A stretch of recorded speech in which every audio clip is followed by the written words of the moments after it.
Tata cara persembahan online menggunakan kode QR. Langkah pertama, scan kode QR dengan aplikasi pembayaran digital yang Anda miliki. Pada contoh kali ini, kami menggunakan ShopeePay. Namun, Anda bisa menggunakan aplikasi pembayaran digital lainnya. Langkah kedua, silakan mengisi jumlah taburan Anda, setelah itu tekan tombol lanjutkan. Langkah ketiga, masukkan PIN, maka persembahan Anda akan diproses. Selanjutnya, Anda akan menerima pemberitahuan bahwa persembahan Anda telah berhasil. Tuhan Yesus memberkati.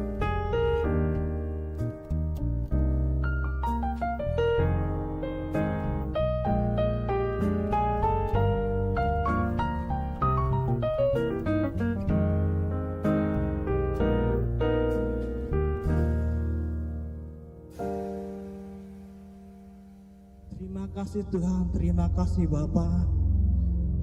Kau Allah yang setia, Kau yang memulihkan kami Tuhan. Kau yang tahu segalanya akan kami Tuhan. Kau yang tahu akan beban hidup kami Yesus. Kau yang mampu pulihkan kami Bapa. Mari lihat setiap kami Yesus. Lihat setiap hati kami Bapa. Kau yang tampung air mata kami. Kau yang melakukan pemulihan bagi kami.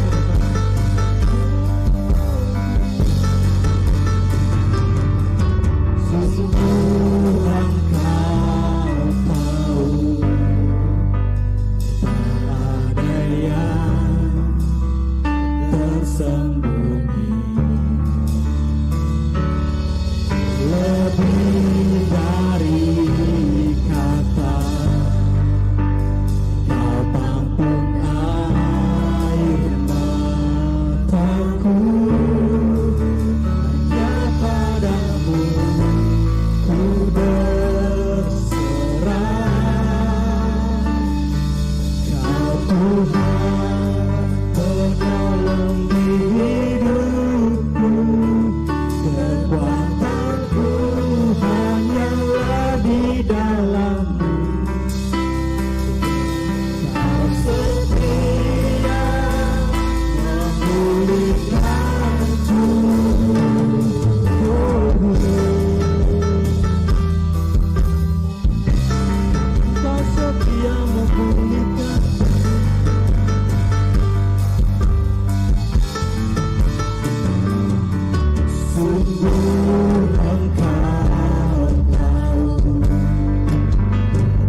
Jadikan kami sebagai tanah yang subur bagi firman-Mu Tuhan.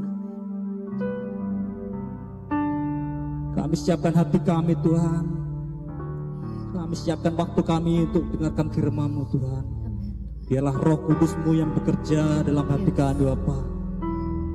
Juga Tuhan Bapa-Mu Engkau pakai Bapa memberitakan firman-Mu Yesus. Kami percayakan, kami serahkan semua dalam tangan Tuhan, dalam nama Tuhan Yesus, Allah kami yang setia. Amin. Shalom, selamat pagi, selamat beribadah pagi hari ini. Bila sukacita dan damai sejahtera Tuhan senantiasa melimpah dalam kehidupan kita. Mari sebelum dengar firman Tuhan, kita masuk dalam hadirat Tuhan, kita berdoa. Tuhan Yesus, kami bersyukur, berterima kasih kalau pagi ini Tuhan, Kau masih beri kami kekuatan, kesehatan. Kami boleh menikmati indahnya matahari Tuhan. Terlebih pagi ini kami boleh beribadah kepada Engkau, kami boleh memuji-muji nama-Mu. Terlebih sebentar kami mendengarkan firman-Mu. Kami percaya Tuhan, setiap benih firman-Mu yang ditaburkan tidak akan kembali dengan sia-sia. Dan kami sangat yakin dan percaya bahwa kuasa perkataan dapat mengubah kehidupan kami Tuhan. Untuk kami boleh menuju lebih baik lagi. Dan kami mendapat satu ketenangan di dalam kehidupan kami. Terima kasih Roh Kudus meteraikan setiap firman-Mu dalam setiap hati kami. Sehingga boleh bertumbuh, boleh berbuah lebat di dalam kehidupan kami. Sehingga nama-Mu yang boleh diperoleh. Terima kasih Bapak, terima kasih di dalam nama Tuhan Yesus Kristus. Berkati setiap jemaat-Mu yang ada di rumah masing-masing, baik yang ada di dalam kota maupun di luar kota Tuhan. Penyertaan-Mu sempurna atas kami semua. Di dalam nama Tuhan Yesus Kristus, setiap kita yang percaya kita sama katakan amin. Puji nama Tuhan. Di pagi hari ini kita mau belajar bersama tentang ketenangan hidup. Saudaraku, akhir-akhir ini begitu banyak berita-berita yang kita dengar. Begitu banyak hal-hal yang tidak enak kita dengar dalam berita-berita yang ada, yang membuat hati kita semakin hari semakin khawatir, ada semakin ketakutan. Itu wajar saudara. Tapi pagi hari ini kita mau belajar bersama tentang ketenangan hidup. Saudaraku, ketenangan hidup identik dengan yang namanya suatu kehidupan yang aman, yang nyaman, yang tentram, yang damai dan sejahtera, tanpa dihantui rasa takut maupun rasa gelisah ataupun rasa tawar hati, saudara. Ya, itu adalah impian dan keinginan semua orang di dalam kehidupan kita. Tapi kenyataannya apa, saudara? Kenyataannya dalam kehidupan kita tidak semudah yang kita inginkan, ketenangan itu. Ya. Bahkan di dalam hari-hari ini banyak orang mulai stres. Banyak orang-orang mulai mengeluh dalam kehidupannya. Kenapa? Kok semakin hari semakin sulit? Ingat, ketenangan hati itu bukan masalah keadaan, tetapi masalah keputusan. Sekali lagi, ketenangan hati kita itu bukan masalah keadaan, tetapi masalah keputusan. Di dalam suatu kondisi apapun, ya, di tengah badai kehidupan, di tengah kesedihan, di tengah permasalahan yang ada. Ya. Pada dasarnya, kalau kita menghadapi masalah, kita senantiasa merasa hati kita sedih. Tapi itu keputusan kita untuk bisa tenang dalam kehidupan kita. Itu adalah keputusan dalam kehidupan kita. Kita mau belajar bersama, ya. Selama masih ada di dalam dunia ini, kita yakin kita mesti mengalami satu permasalahan, ya. Karena hidup itu masalah. Kalau pengen tidak ada masalah, beli kotak 1 kali 2 meter, saudara. Kalau kita sudah meninggal dunia, kita baru lepas dari permasalahan di dunia ini, ya. Kenapa, saudara? Jelas Tuhan Yesus berkata di dalam Yohanes 14 ayat 27, damai sejahteraku tinggalkan bagimu, damai sejahteraku kuberikan kepadamu, dan apa yang kuberikan tidak seperti yang diberikan oleh dunia ini kepadamu. Janganlah gelisah dan gentar hatimu. Ini janji Tuhan, saudara. Ya, ini janji Tuhan. Bahwa damai sejahtera atau ketenangan itu Tuhan akan berikan kepada kita, tidak seperti yang dunia berikan. Selama kita masih tinggal di dunia, itu ada gelisah dan ada kegentaran dalam kehidupan kita. Ini kenyataannya. Ya, ini salah satu realita kenyataan bahwa hidup kita itu penuh dengan kekhawatiran, kegelisahan. Tapi Tuhan mau di sini untuk kita mendapatkan satu. Kita mau belajar bersama pagi hari ini. Amin, Bapak Ibu Saudara. Ya, selama di dalam kehidupan ini jelas itu ada masalah. Ya, bahkan Raja Salomo bilang, selama usaha kita masih di dunia ini adalah seperti menjaring angin. Selama kita masih ada, ya, di dalam Pengkhotbah 4 ayat 6 dikatakan, segenggam ketenangan itu lebih baik daripada 2 genggam jerih payah dan usaha menjaring. 1 genggam ketenangan itu lebih baik dikatakan, ya, daripada 2 genggam jerih payah dan usaha menjaring angin. Ini selama kita masih hidup, kita usaha. Kenapa dikatakan usaha menjaring angin, saudara? Ya, jujur saja, kita selama ini bekerja, kita berusaha, kita dapat penghasilan. Sudah penghasilan, kita dipakai untuk bayar listrik, bayar PAM, yang punya perusahaan juga untuk bayar karyawan, untuk bayar cicilan segala macam. Itu hampir habis. Bahkan ada yang bisa menabung, ada yang tidak. Kita kerja lagi.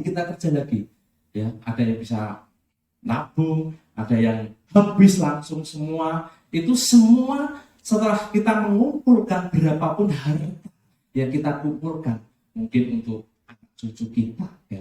Tapi saat kita mati, itu tidak akan kita bawa. Inilah usaha menjaring angin. Tapi untuk bekerja, untuk melakukan segala sesuatu ini, Bapak Ibu Saudara, Tuhan mau kita ada segenggam ketenangan, saudara. Ya, mari kita bisa dalam kehidupan kita. Saat bangun pagi, saudara, pikiran kita gimana? Apa langsung kita, bangun pagi langsung kita bekerja, kita mencari uang. Yang ada di otak kita cuma duit dan duit. Bagaimana nanti ini, saudara? Berarti usaha menjaring angin. Atau kita bangun pagi, kita cari wajah Tuhan, kita bersekutu dengan Tuhan untuk mendapatkan segenggam ketenangan, damai sejahtera. Ya, segenggam ketenangan. Habis itu kita baru mencari rezeki, menjaring angin. Nah, kalau kedua-duanya kita setiap bangun pagi, pikiran kita cuma bekerja. Saudara, ketenangan tidak ada dalam kehidupan kita. Tuhan jadikan damai sejahtera akan kuberikan. Saat kita ketemu di dalam hadirat Tuhan, kita mencari Tuhan dan ketenangan. Ini yang Tuhan mau dalam kehidupan kita, dalam menjalani hari-hari kita, dalam menjalani kehidupan ini. Tuhan mau kita ada di dalam ketenangan. Kenapa sih kok kita perlu ketenangan? Ya, jelas. Di dalam 1 Petrus 4 ayat 7 dikatakan, karena itu kuasailah dirimu dan jadilah tenang, supaya kamu dapat berdoa. Ini yang terpenting adalah kuasai diri untuk kita menjadi tenang. Agar apa? Kita dapat berdoa. Ya. Berdoa, mungkin kita, Pak, saya kan sudah berdoa setiap hari. Bangun pagi saya berdoa. Mau makan saya berdoa. Ya. Mau berangkat bekerja saya berdoa. Mau tidur saya pun berdoa, saya sudah berdoa. Tapi yang namanya doa, Tuhan mau, saudara, Tuhan mau. Yang namanya berdoa itu adalah komunikasi kita dengan Tuhan. Bukan berdoa ala kadarnya. Enggak salah, itu sih enggak salah. Tapi Tuhan mau kita ada waktu spesial pribadi dengan Tuhan untuk bersekutu dengan Dia. Ya, apalagi kondisi saat ini, saudara. Ya, kita tahu ibadah ada yang online, ada yang offline. Untuk kita ketemu setiap minggu untuk bersekutu yang biaya kita sama-sama, kita enggak. Ya. Ini kembali lagi ke keputusan kita. Kita mau tetap datang kepada Tuhan, kita tetap mau berdoa kepada Tuhan, atau kita meninggalkan Tuhan karena kita sudah jauh. Ya, banyak dari di antara kita semua mengalami. Kita mulai padam. Roh kita mulai tidak menyala-nyala lagi. Karena situasi dan kondisi. Tapi keputusan kita untuk kita tetap ada di dalam koridor Tuhan itu adalah keputusan kita. Ya, boleh aspek dalam kilas balik dalam kehidupan kita. Bagaimana? Berapa lama kita sudah bersekutu dengan Tuhan? Mulai kapan? Sejak kapan kita terakhir bersekutu dengan Tuhan? Ada waktu pribadi kita dengan Tuhan, ada fellowship kita dengan Tuhan, ada encounter kita dengan Tuhan. Ini yang Tuhan mau. Untuk kita bisa ketenangan, ya, dengan hati yang tenang. Kita bisa bersekutu dengan Tuhan. Dan kita lebih cepat bisa menikmati hadirat Tuhan dalam kehidupan kita. Dan iblis tidak suka kalau kita dekat dengan Tuhan. Kalau kita bersekutu dengan Tuhan, kalau kita berdoa, kita baca firman, iblis tidak suka. Kenapa? Kalau kita dekat dengan Tuhan, dia tidak akan berlari dengan kehidupan macam-macam dengan kehidupan kita. Ini yang Tuhan. Ketenangan dalam hidup kita. Kuasai diri. Jadilah tenang. Agar kamu dapat berdoa. Ada waktu, ada rest kita dengan Tuhan. Bersekutu dengan Tuhan. Ya, kadang banyak orang berkata, sekarang saja, ya, 1 jam saja untuk berdoa, kita kadang susah. Ya, untuk apalagi untuk baca firman. Tapi kalau untuk telenovela, tapi kalau untuk sinetron, kita berjam-jam kita bisa, saudara. Yang anak muda, untuk main game, untuk main gadget, berjam-jam kita bisa. Tapi untuk 1 jam dengan Tuhan, itu tidak gampang. Iblis tidak suka. Iblis selalu halangi itu untuk bersekutu dengan Tuhan. Karena di dalam persekutuan kita dengan Tuhan, itu ada kekuatan. Ya. Sekarang kita mau belajar 3 hal. Ya. Belajar 3 hal bagaimana caranya untuk kita bisa mendapat satu ketenangan, saudara. Ya. Dan tidak akan panjang lebar di sini, tapi kita mau belajar bersama. Kita mau belajar dari Raja Daud, saudara. Di dalam Mazmur 62 ayat 2, 6 dan 7 dikatakan, hanya dekat Allah saja aku tenang, daripadanya lah keselamatanku. Hanya pada Allah saja kiranya aku tenang, sebab daripadanya lah harapanku. Hanya dialah gunung batuku dan keselamatanku, kota bentengku, aku tidak akan goyah. Saudara, begitu banyak pergumulan Raja Daud, saudara. Tapi kita tahu satu hal yang dia inginkan, bahwa hanya dekat Allah saja dia akan merasa tenang. Dia dekat dengan Tuhan dan dia yakin dialah gunung batu, dialah kota benteng, dia tidak akan goyah. Ya, bahkan di hari-hari dalam Mazmur itu dikatakan, lebih baik 1 hari di pelataranmu daripada 1000 hari di tempat lain,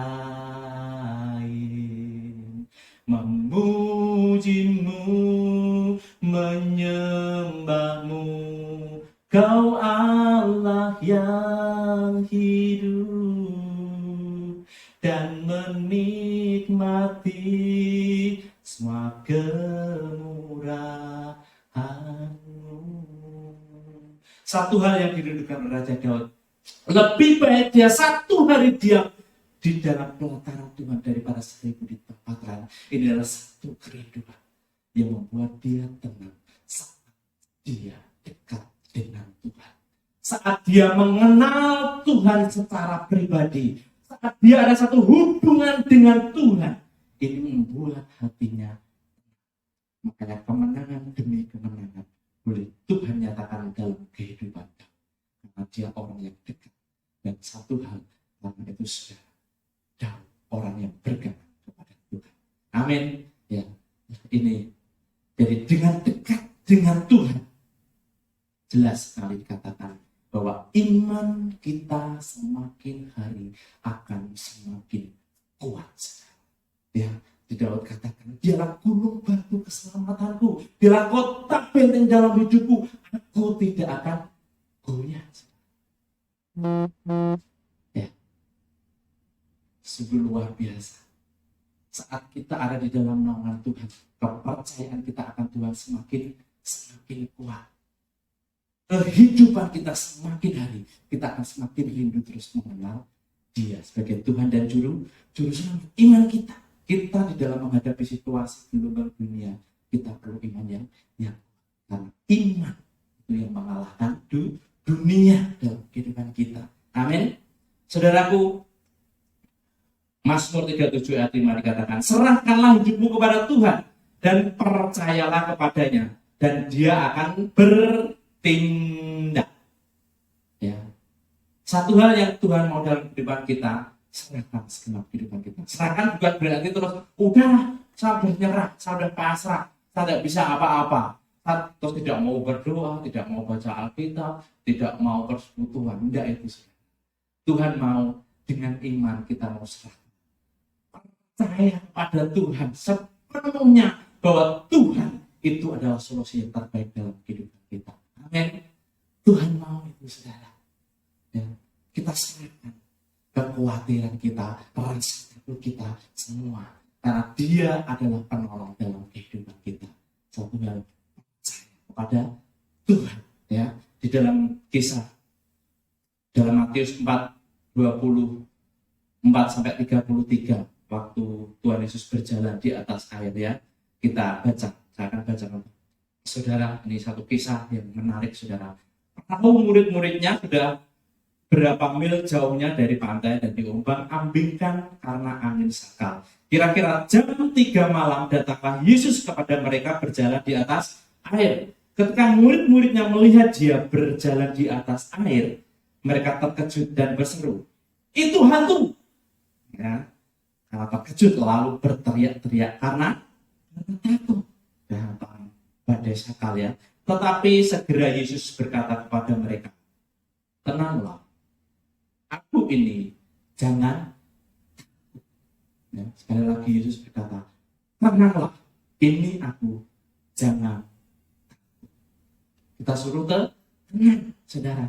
Lalu Petrus berseru dan menjawab Dia, "Tuhan, apabila Engkau itu, suruhlah aku datang kepadamu berjalan di atas air." Kata Yesus, "Datanglah." Ya, maka Petrus turun dari perahu dan berjalan di atas air mendapatkan Yesus. Tetapi ketika dirasa tiupan angin, takutlah ia dan mulai tenggelam. Lalu berteriak, "Tuhan, tolonglah aku." Segera Yesus mengulurkan tangannya memegang dia dan berkata, "Hai orang yang kurang percaya, mengapa engkau bimbang?" Lalu mereka naik ke perahu dan angin pun berjalan. Ya, satu kisah Petrus. Saat dia melihat Tuhan, dia percaya. Dia yakin. Kalau Engkau Tuhan, suruhlah aku berjalan di atas air. Mari, akhirnya Petrus berjalan di atas air, saudara. Tapi apa yang dirasa? Saat tiupan angin menerpa, dia mau melihat sekeliling kehidupan dia, saudara. Dia merasa takut. Akhirnya apa? Dia tenggelam. Ya. Ini yang kita rasa dalam kehidupan kita. Awal mula kita percaya, kita yakin Tuhan itu penolongku, Dia gunung batu keselamatanku, Dia kota bentengku, aku tidak akan goyah. Tapi setelah menghadapi kenyataan kehidupan dunia, apa yang terjadi? Masalah menghimpit kita, kalau mengopres kehidupan kita setiap saat, membuat hati kita mulai menjadi kecil, iman kita mulai kecil, kita malah mulai bimbang. Ini katakan, "Hai orang yang kurang percaya, mengapa hope. Kenapa kita perlu ketenangan? Di awal Yesus katakan, tenang, ini aku, jangan. Tapi melihat kondisi situasi yang kita alami, seringkali kita bimbang. Bisa enggak saya punya? Bisa enggak saya punya rumah sendiri? Bisa enggak saya melakukan apa yang kuinginkan? Cita-citaku bisa berhasil enggak? Mulai bimbang di tengah keraguan ini. Tapi firman Tuhan katakan, tenanglah, jangan takut, bersama Tuhan. Kita tidak boleh takut. Hanya dekat dengan Allah saja, maka aku serahkan semua. Kita yakin dan percaya, ya, hanya dekat dengan Tuhan kita merasa satu ketenangan untuk menjalani kehidupan ini, lepas dari rasa takut maupun kekhawatiran. Memang itu tidak gampang, tapi kita mau belajar bersama. Roh Kudus yang akan pimpin jauh setiap kehidupan kita. Ini yang pertama, saudara. Yang kedua, jelas katakan, kuasai diri. Kuasailah dirimu dan jadilah tenang.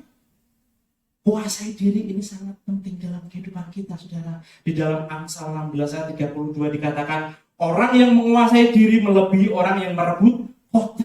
Berarti apa? Ada kemenangan demi kemenangan. Karena penguasaan diri.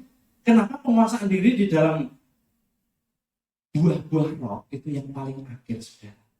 Karena ini yang perlu sakal diri, pikul salib setiap sakal diri tidak gampang. Berapa orang seringkali kecewa karena apa? Karena kita tidak bisa mengontrol emosi kita. Berarti ya, pengalaman kalau kita mau marah, kita emosi, ya jangan langsung. Ya, kalau kita mau emosi, mau marah, tahan nafas. Tahan nafas. 1 menit saja, saudara. Itu nanti peluang akan normal kembali. Tensi kita akan turun. Tapi seberapa banyak orang tidak bisa mengendalikan diri. Ya, pengen emosi langsung jebul. Akhirnya apa? Penyesalan. Pas emosi piring terbang, TV terbang, laptop terbang, HP terbang, saudara. Setelah itu apa? Penyesalan terjadi. Harus perbaiki segala macam. Karena apa? Tidak bisa mengontrol semua masalah diri. Ini yang terpenting. Maka kita, saat kita ada penguasaan diri, di situ ada ketenangan. Jaga hati dan pikiran kita setiap saat. Ya. Ini adalah satu proses. Ingat, kuasai diri kita. Kuasailah dirimu. Kita mau belajar. Ya. Perubahan demi perubahan, keyakinan percaya. Banyak firman Tuhan yang masuk. Saat kita merenungkan firman Tuhan, itu akan mengubah setiap kehidupan kita. Hanya dekat dengan Tuhan, persekutuan fellowship dengan Tuhan, itu sangat mengubah kehidupan kita. Karena begitu besar kasih Allah kepada kita. Ya, kita dibenarkan. Karena penebus dan Kristus di atas kayu salib. Kita harus berubah terus penguasaan diri kita. Ya, itu yang kedua. Yang ketiga adalah hidup di dalam kebenaran. Ya. Di Yesaya 32 ayat 17 dikatakan, di mana ada kebenaran, di situ akan tumbuh damai sejahtera. Dan akibat kebenaran ialah ketenangan dan ketenteraman untuk selama-lamanya. Di mana ada kebenaran, di situ akan tumbuh damai sejahtera. Hidup di dalam kebenaran. Kita yakin dan percaya Kristus sudah mati buat kita.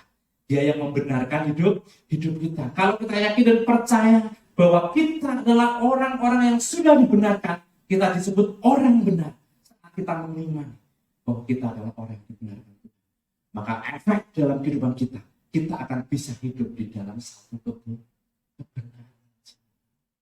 Ya, tidak pura-pura, tidak tipu sana tipu sini. Ya, berapa banyak hal yang kita lakukan seringkali jadi bumerang dalam kehidupan kita kalau itu tidak benar. Ya, saat kita tidak melakukan kebenaran atau kecurangan, saudara, itu berarti menjadi pagar buat hidup kita. orang akan nanti dengan kita. Orang akan tidak percaya lagi dengan kita. Di situ kita tidak akan bisa merasa tenang. Ciri orang tidak bisa merasa tenang apa sih? Tidak bisa tidur. Susah untuk tidur. Karena pikiran kemana-mana. Karena yang dilakukan. Tapi orang yang benar, orang yang hidupnya lurus, kita tidak percaya. Dia akan merasa satu ketenangan. Tidur pun akan nyenyak, akan nyaman, saudara.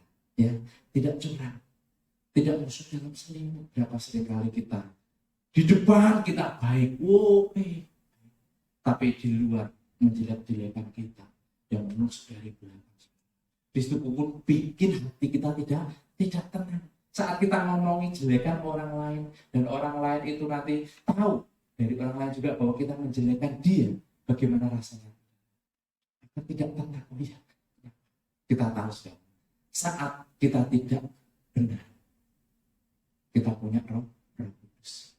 Itu yang senantiasa mengingatkan kehidupan kita agar kita menjadi, karena berarti kan kita adalah orang benar. Kecuali hati nurani kita sudah tumpul. Jadi orang yang hati nurani tumpul itu dia melakukan kejahatan, dia melakukan kecurangan itu biasa saja, santai kayak tidak ada apa. Tapi kita kirim percaya, kita punya Roh Kudus yang senantiasa mengingatkan kita kalau kita tidak ada dalam satu benar, melenceng dari firman Tuhan, kita tidak taat akan firman Tuhan, langsung dia melakukan satu hal. Tugas dari Roh Kudus adalah mengingatkan kita. Ini yang penting, saudara. Yang ketaatan akan firman Tuhan ini senantiasa terus dalam kehidupan kita. Untuk kita jalan. Ya, kita belajar 3 hal pagi ini. Untuk kita bisa mengalami satu kebenaran. Yang pertama adalah dekat dengan Tuhan. Yang kedua, kuasailah dirimu. Kuasai emosi ego kita. Yang ketiga, tetap hidup di dalam kebenaran. Ini yang Tuhan mau, saudara. Ya, kunci di dalam ketenangan kita adalah percaya dan berserah penuh kepada Tuhan. Inilah satu kunci, saudara. Ketenangan boleh ada, ketenteraman boleh ada dalam setiap kehidupan kita. Ya, bagi yang punya toko, yang punya perusahaan, yang saya sendiri pasang CCTV, saudara, di toko kami. Agar apa? Kita merasa tenang. Oh, kalau ada orang yang berbuat jahat, kita. Begitu juga di perusahaan-perusahaan, di sekolah ini juga pasang semua CCTV, saudara. Ya, waktu di perusahaan pun seringkali waktu dipasang CCTV sama yang tidak, itu karyawan beda kerjanya. Pasang CCTV, padahal nggak tahu CCTV mati atau hidup, kita tidak pernah tahu, saudara. Tapi ini artinya, saudara, kita ada CCTV, orang akan melihat, oh ya, berarti hidup saya diawasi. Berarti saya kerja harus benar, saya harus benar, harus baik.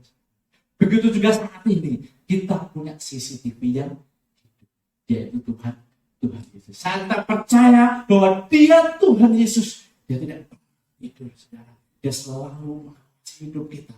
Maka roh takut akan Tuhan akan menyelimuti setiap hidup kita. Kalau kita percaya bahwa kita ada CCTV yang hidup, yang selalu mengawasi setiap hidup kita, kita akan tetap hidup di dalam koridor, di dalam kebenaran.